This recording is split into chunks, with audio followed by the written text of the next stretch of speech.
इसलिए मालाबार में जब हमारे असलाफ आए और यहाँ देखा हाल ये कि गांव के कुछ दलित लोग थे, गले पे घंटी बंधी हुई थी, कमर में एक हांडी बंधी हुई थी, और जब किसी बड़े के यहाँ जाता तो एक झाड़ू भी कमर में बांध कर ले जाता। पूछा गया तुम क्यों ऐसा करते हो? क्या इस मुल्क में अब अजीब मामला है?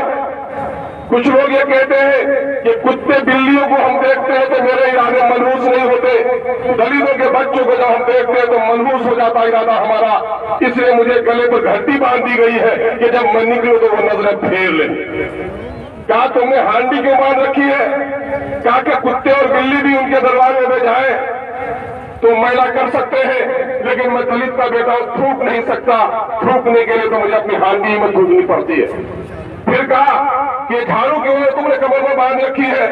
ताकि झाड़ू इसलिए बांध रखी है कि वहां पर कुत्ते और बिल्ली के पांव के निशानात तो रह सकते हैं, लेकिन दलित के पांव के निशानात नहीं रह सकते। अपने झाड़ू से अपने पांव के निशानात को मिटाते। कहा कि फिर क्या है तुम्हारा हाल? कहा कि जिस बर्तन को कुत्ते ने चाट लिया उस बर्तन में तो खाना खा सकते हैं, लेकिन दलित का बेटा जिसमें खाए तो उसमें वो खाना नहीं खा सकते हैं। अरब के हमारे असलाफ ने कहा आज मेरे गले लग जा, हुजूर छुहारे में लाया हूँ, मेरी दस्तरखान में बैठ, मेरे गिलास से पानी पी, तू भी आदम का बेटा है, मैं भी आदम का बेटा हूँ। और यही पैगाम आया, यही पैगाम इस मुल्क में आया।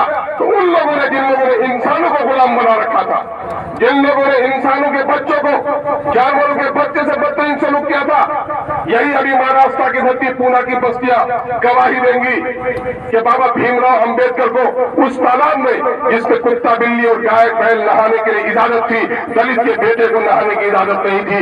ये इस्लाम का पैगाम रहमत है कि दलितों को इंसान होने का सबक अगर किसी ने सिखाया तो हमने सिखाने का काम किया है। हम ही से रंगे गुलिस्ता, हम ही से रंगे चमन, और हम ही को नज़्म गुलिस्ता पे इख्तियार नहीं। आज कहाँ हो गया? ये दौर था हमारे आबाओ अजदाद का, ये तारीखी वो हिस्सा था जब हमारे असराफ तारीख के हैसियत से इस मुल्क में आए। फिर एक दौर गुजरा, दूसरा दौर ये था कि इस मुल्क के राजे रजवाड़ों ने मुल्क को टुकड़े टुकड़े में बांट रखा था और अपनी ताकत की बदौलत इंसानी बस्तियों पर जुल्म ढाता था। फिर उस वक्त हमारे लोगों ने इस मुल्क की खिदमत की, अंग्रेजों की तरह लूट कर नहीं भागे, बल्कि इस मुल्क को अपना मस्कन बनाया।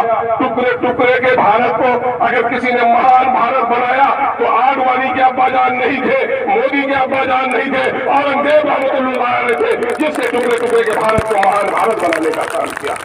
फिर क्या हुआ? हुकूमत हमारे हाथों से निकल गई, चली गई। हुकूमत हमारे हाथों से निकलकर चली गई। किस वजह से गई? आज गौर करने की जरूरत है।